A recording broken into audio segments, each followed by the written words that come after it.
आप देख सकते हैं ये हवेली, ये भी उसी दौर की किसी रईस हिंदू की हवेली है और इसके बिल्कुल सामने ही जो है वो ये एक मंदिर बना हुआ है। तो ये पूरा गांव ही जो है वो काफ़ी तारीखी है, काफ़ी पुराना है। इस तरह की छोटी छोटी गलियां और ये पुराने घर आपको इस गांव में आम देखने को मिल जाएंगे। एक खुई सी इत्थे दे नाल है मंदिर सी।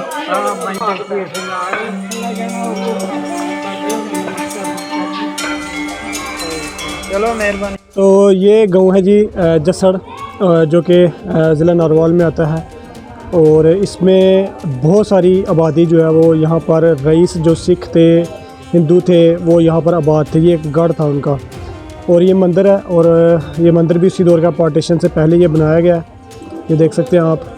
और उसके अलावा चलें आपको थोड़ा सा इसके करीब जाकर दिखाने की कोशिश करते हैं।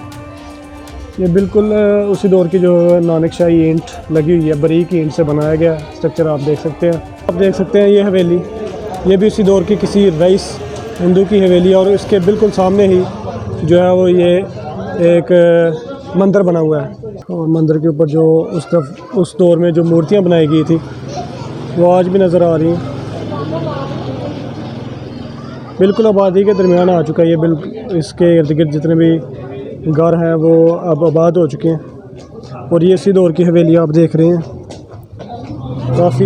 ये देखें जी, अब मौसमियाती तब्दीलियों की वजह से और वक्त गुजरने के साथ साथ ये मंदिर जो है वो और ज़लज़लों की वजह से ये टूट फूट का शिकार हो गया, लेकिन बिल्कुल गंजान आबादी के दरमियान आने के बावजूद भी इस मंदिर को गिराया नहीं गया, जो कि हर मज़हब की इबादतगाह का एक एहतराम है। और इसके अलावा ये हवेली आप देख रहे हैं, काफ़ी शाहाना तर्ज की ये हवेली बनाई गई है। और अक्सर मैंने देखा है कि इस तरह की बड़ी बड़ी हवेलियों के सामने जो है वो इस तरह मंदिर जो है बनाए गए हैं। और वो मंदिर भी अक्सर उसी रईस आदमी के नाम से यानी कि बनाया जाता था। और ये जसड़ गाँव है, यहाँ पर काफ़ी तादाद में जो है वो हिंदू आबाद थे, लेकिन पार्टीशन के बाद जो है वो यहाँ से लोग हिजरत करके भारत चले गए और वहाँ से जितने भी मुसलमान थे वो हिजरत करके बॉर्डर के करीब जितने भी गांव थे वहाँ आबाद हो गए।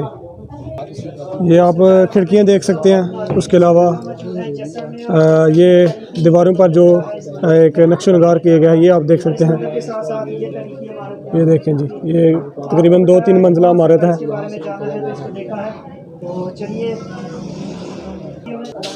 तो ये देखें जी, ये छोटी छोटी गलियाँ और उसके इसी घर के साथ ही ये एक पुराना घर है।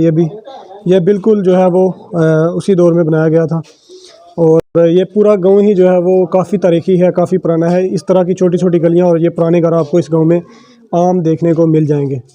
ये दरवाज़ा आप देख सकते हैं और ये जो खिड़कियां हैं ये भी उसी दौर की लकड़ी आज भी मौजूद है। और ये बिल्कुल इसी गली में आगे वो मंदिर है।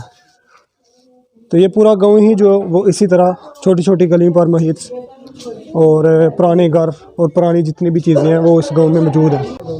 उसी गली में ये तकरीबन तीसरा चौथा घर है पुरानी तर्ज का। ये देख सकते हैं आप, उस दौर का एक महल था लेकिन वक़्त ने इसे आज के खंडर में तब्दील कर दिया है। ये देख सकते हैं। ये यहाँ पर हिंदू, सिख और खत्री ये उनका गढ़ था। यहाँ पर बहुत ही रईस ताजर लोग थे जो उस वक़्त के वो आबाद थे पार्टीशन से पहले, लेकिन पार्टीशन के बाद वो सारे जो है वो इंडिया चले गए। तो नाज़रीन, ये जसड़ गांव है जो ये उस दौर के अमीर लोगों का गांव था और एक ही गांव में तकरीबन 3 से 4 मंदिर हैं और उस दौर की पुरानी गलियां बिल्कुल तंग गलियां हैं और गलियां ऐसी हैं कि जो नया बंदा है वो इनमें गुम भी हो सकता है, यानी कि गली चल रही होगी, हो सकता है और वो उस गली के आगे फिर काफ़ी आगे जाकर कोई घर बना हो। यानी कि यहाँ पर आपके लिए एक टूर गाइड होना बहुत ज़रूरी है। काफ़ी बड़ा गांव था और उस दौर के असरात इस गांव में आज भी नुमायाँ नज़र आते हैं। उस दौर की दीवारें, उस दौर के दरवाज़े, उस दौर के जितने भी तर्ज़ तामीर है वो आज भी इस गांव में काफ़ी तादाद में मौजूद है। और बताया जाता है कि यहाँ पर सिर्फ़ और सिर्फ हिंदू और सिख और खत्री जो भी थे वो आबाद थे। इस गांव में कोई भी मुसलमान नहीं था और बिल्कुल इसी गांव के साथ बॉर्डर है क्योंकि और जब पार्टीशन हुई, पार्टीशन के बाद यहाँ से जितने भी वो लोग थे वो इंडिया चले गए।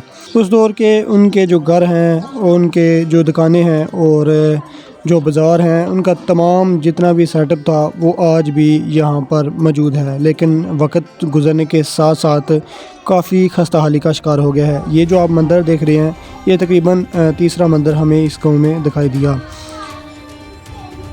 जिससे ये साफ ज़ाहिर होता है कि यहाँ पर अक्सरियत से हिंदू आबाद थे।